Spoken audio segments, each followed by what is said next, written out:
Welcome to the Valencia Property Podcast. This is a special podcast which is an interview with John Wolfendale of Eco Vida Homes, where we talk about sustainable building practices in Spain. Enjoy!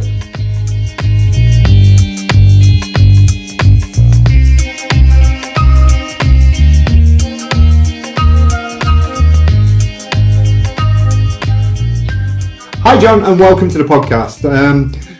How are you doing today? Great, thank you. Good to see you, Graham. Yeah. Now, just to see behind the curtain here, this is our second attempt to record this because some stupid person last week didn't record the first attempt. Can't imagine who that was and what happened, but it happens, okay? So, you've answered these questions before, so I reckon you're going to be good on this. Well, we'll find out, won't we? Yeah. Okay, first then, John, what originally brought you to Spain? The weather. I tell you what, there were push factors and pull factors. I mean, I was working in corporate London. I didn't really enjoy that atmosphere. I reached the age of 30-something, and I realized that I had to do some stuff with my life, like learn a language, start a business. And, you know, you very quickly get to Spain once you realize all the advantages of living here. I came here, fell in love with the place, and the rest is history, as they say. Okay. I mean, yeah, you get here and you don't tend to go away, do you? I mean, people do tend to stay. Yeah, well, I came in 1993, so it's over 30 years now that I've been here, and I absolutely love it. It's given me everything. You know, it's given me a beautiful family, a successful business, a fantastic place to raise my children, and a best decision I ever made. Yeah, just listen to that, everybody. Best decision you ever made to move to Spain. Anyway, let's get on to your business. You run a company called Eco Vida Homes. We're going to talk about this company, about energy efficient building in Spain today. So tell us about your company. Well, the whole purpose of the company really is to give our clients a smooth ride if they want to build a villa or renovate a villa in Spain. And we do that by slaying the three villains of the piece, which are unreliable people, a heavy bureaucracy, and the possibility of cost overrun. Yeah. So, of course, we're going to lower people's carbon footprint along the way, but that is the purpose of the business. Okay, so why would you build an energy efficient home in Spain? Let's say, for example, people's traditional view of Spain is, for example, that it's a nice warm place, so you don't need heating. We know that's wrong, but why would you build an energy efficient home in Spain? Three very good reasons. One, it's more comfortable. Two, it costs less to run. And three, you know, you can lower your carbon footprint. But you only need one and two. You know, you need a property normally, even if you're on the coast, that is warm in winter, cool in summer, without burning money or fossil fuels. And if you can do that and not pay so much every month on your energy bills, then, you know, it's the very good reasons for wanting to build a comfortable, energy efficient home. Okay, and does the climate, the Mediterranean climate, if you like, influence the strategy that you use for your energy efficiency and home design? Yes, certainly it does. We've got the sunshine, of course. We've got lots of free energy from the sun. And we've got a cooling problem in the summer on the coast. Anyway, and if you're inland, you've got the extremes. You've got a cooling problem in the summer and a heating problem in the winter. So that requires probably the passive house design techniques if you're inland to cope with those climatic extremes. But also, if you're on the coast, you know, for most of us, certainly most of us foreigners, you know, we love living outside to enjoy the healthy climate and the sunshine. So for 9 months of the year, you want to be designing your property probably to make the most of the outside spaces. Yeah. Maybe even a kind of seamless inside-outside space that you can use for most of the year as one space, dining outside and living outside. But in the winter when it's too cold, or in the summer when it's too hot, you can close it off, but you still feel like it's one space. You still feel like you're living outside. So that's a key part of the Mediterranean design and Mediterranean living. So you mean something like an outside terrace that becomes a glassed in, or some other way it becomes a naya or whatever in the winter, yeah? Yeah, I mean, absolutely. I mean, the typical configuration that most people want these days is like an open plan living kitchen dining area with a glass wall that enclose that shapes, if you like, an inside-outside space. You've got a shaded space where you can eat out. Mm-hmm. You're overlooking the garden or the pool with the views perhaps to the Mediterranean, and you can use that space to cook socially as a family, with your friends, with other private spaces for for reading a book or watching the television. Okay, so when we talk about an energy efficient home in Spain, what are the key features of an energy efficient home here? Well, we follow the passive house design principles with all our projects, even if our clients don't opt into getting the certificate itself. Mm-hmm. So passive house is it came out of Germany. It's still run by the German Institute of Passive House. I think that's what it's called. And they will issue a certificate if you follow their fairly detailed and fairly comprehensive methodology. You can still apply the principles without actually going for the certificate, and those principles are super insulation, an airtight property, mm-hmm. a mechanical ventilation system and heat exchanger, a careful fenestration, that's the windows, make sure they're shaded in the summer, mm-hmm. and thoughtful solar orientation. Okay, so this is very important when you say thoughtful solar orientation. You're talking about for the solar panels, for example, right? Well, yes, potentially, but I'm really thinking about, in the terms of the house design, first of all, the views. Okay. The Passive House Institute doesn't tell you anything about those, but they're really important. Mm-hmm. And to your point earlier about what's different about Mediterranean living, the views. They improve your quality of life. You need to take advantage of them.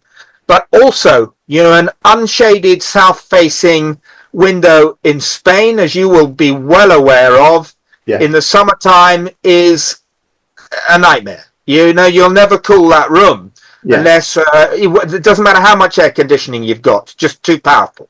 Yeah. Well, this is one of the things that when you buy a property, it's already there. So whichever way it faces. You can't change that. So you work mostly with people buying land and then building their own place and getting that orientation correct, right? Right.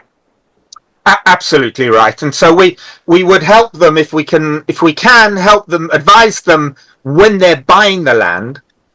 Then we can check out. That's one of the 3 ingredients that we check out for them, which is whether their vision is possible given the physical characteristics of the plot. So the aspect, the orientation, the views, the gradient, and things like that.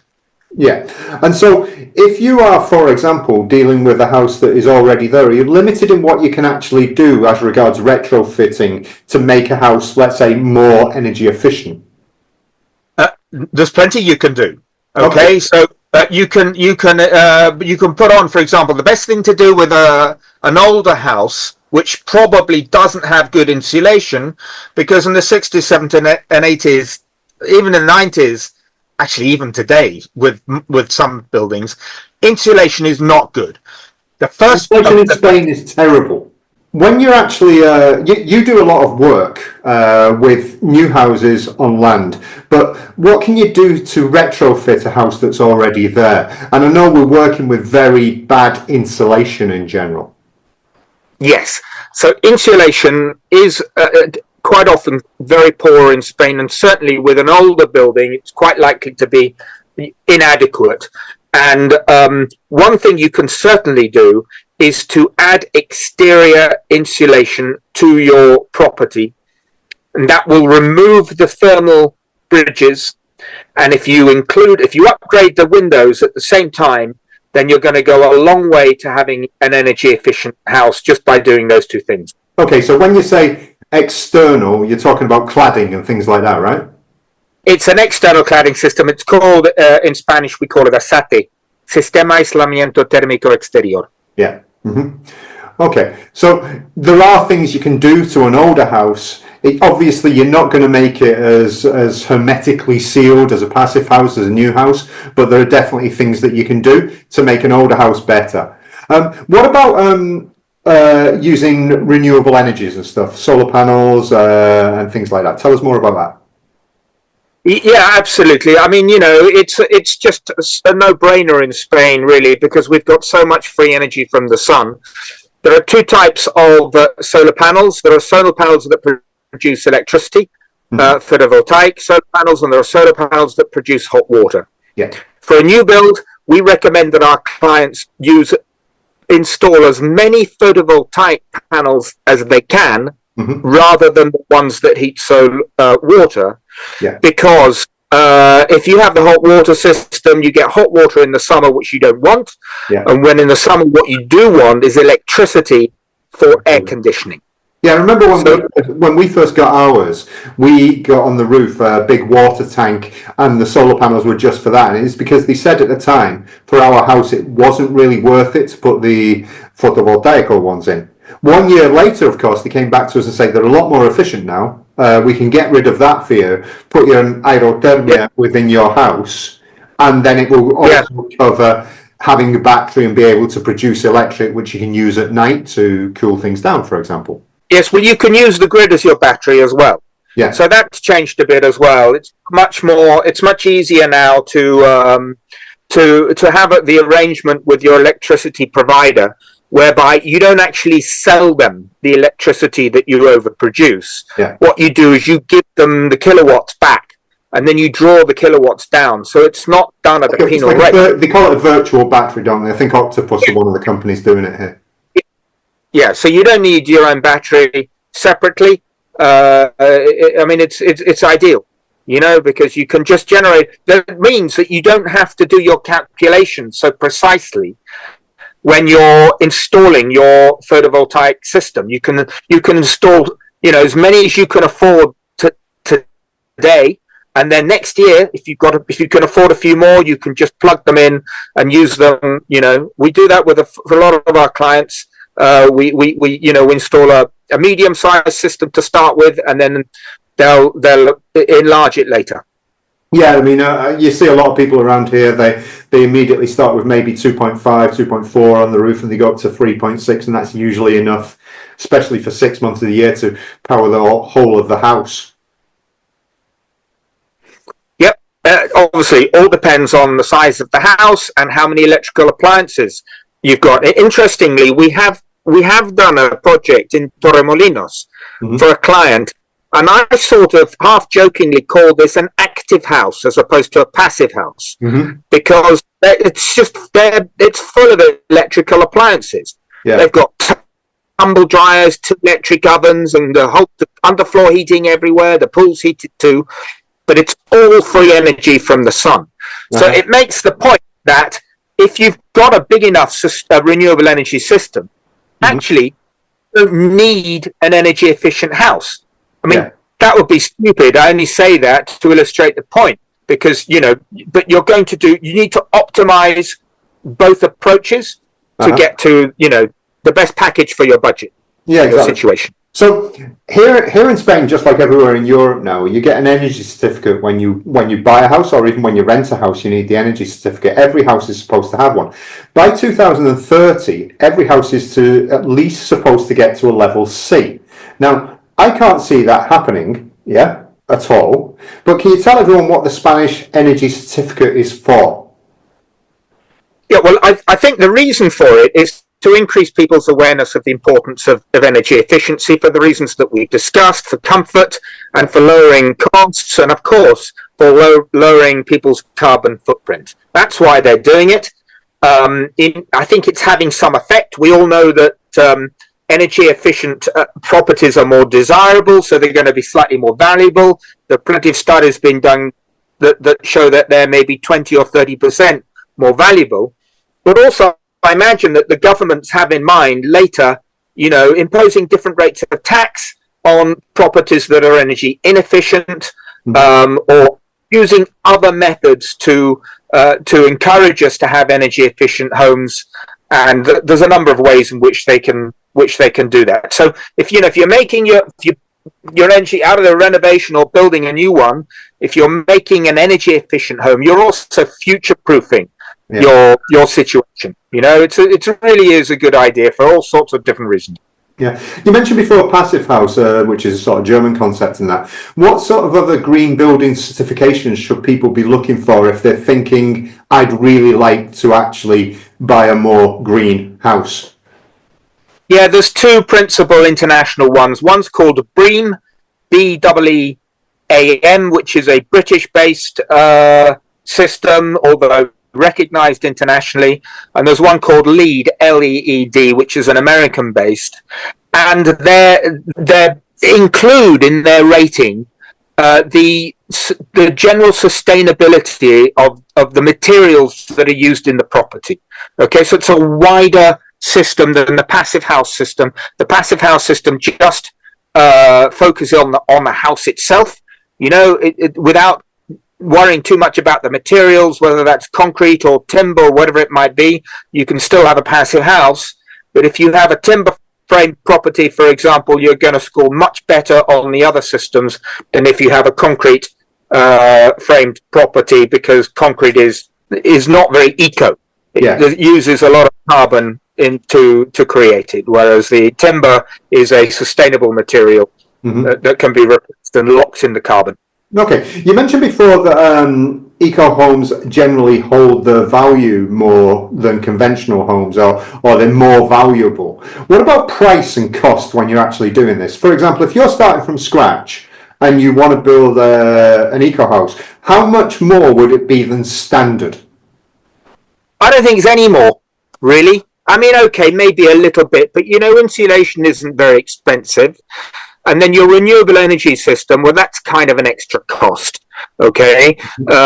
So you could get for a large villa, if we put in €15,000 for a renewable energy system, including a heat pump for a 300 square meter property, that's going to take 80% of their, remove 80% of their energy costs. But the payback period is probably only 5 or 6 years.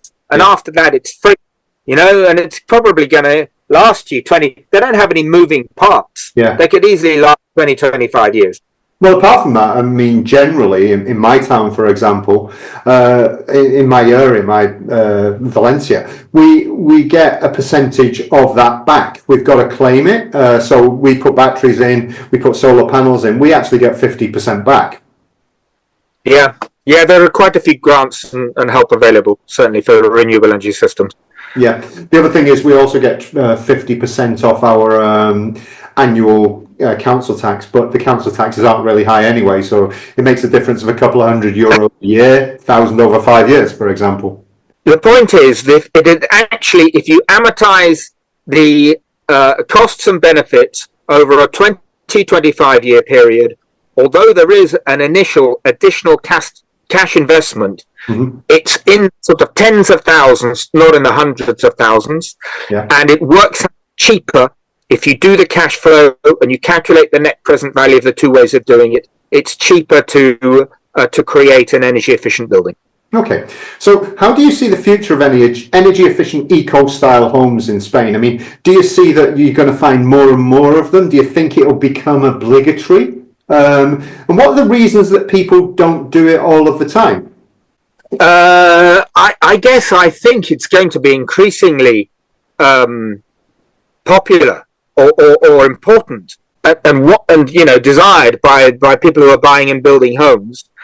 Because the reasons for doing it are so clear, as we talked about earlier: comfort, cheaper in the end, saving money month by month. Well, especially as energy prices keep going up. So, if you're producing your own energy, it's logical, isn't it? Yeah, and climate change isn't going to go away. I mean, it's a big problem. So I think buildings are going to become increasingly more energy efficient and more comfortable. And I think the government are going to use every tool that they've got to encourage us to do it, and we're going to want to do it anyway. Well, one of the things about the government is they're using the new generation funds from the EU for a lot of, let's say, green initiatives here in Spain at the moment. Let us know, therefore, how can people contact you if they're interested in working with you? And one other thing, do you cover all of Spain? Because you're based down in Andalusia. So tell us what you cover and tell us how people can get in touch with you.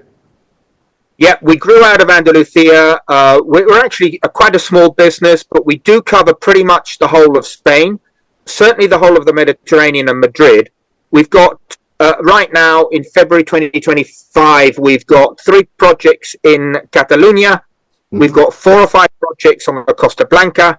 We've got 5 or 6 down in Andalusia. And we've got 1 great project, and I think hopefully just a second project now in Madrid. People can contact me through the website. It's ecovidahomes.com. They can send me an email, John, John, at ecovidahomes.com. Be delighted to get on a call and help answer people's questions with anything they've got about building or renovating a home in Spain. And also for helping people choose the plot, yeah? If they want to actually build a place. Is key, really. You know, you need to be certain that you can build what you want to legally, on budget, and from a practical point of view before you buy the land. Yes, exactly. And that it's, you know, the land's big enough to actually build something on, because I know some people have bought places that are really thin plots and they can't build anything because you've got to be certain distance away from the sides of the plot, for example. There's quite a lot of misinformation around. You know, I find certainly down in Marbella, where the property market, you know, is a little bit sort of well, there's a lot of activity. Let's put it that way. I would say that more than half of the plots that we evaluate on behalf of our clients have got some kind of problem with them that without our help, our clients would not have found out. Yeah. And it's, you know, the estate agents don't know because the sellers don't tell them. And you know, it really is worth getting some proper independent professional advice before you buy the land. Yeah, I heard of, anecdotally, somebody on Mallorca, and they bought this supposedly great bit of land, but because of it was 40%, I think, of inclination or something like that, and therefore they had to do a lot of back landfill and a huge wall at the bottom, and all that was illegal. And so basically, you spent 500,000 getting it ready to build, and then we're told you can't build there, and everything you've done you have to take away, and it's like, you know, things like that, avoid like the plague. Yeah, and I have to say, I could introduce you to 5 or 6 people, you know, who've spent a lot of money on land and can you know, just can't do what they want to do on the land, you know, and it's a great shame. Yeah. Okay, John, thanks for that, and I think we've got it recorded this time, and hopefully everything will come out fine, and we'll put it out during this month on the podcast.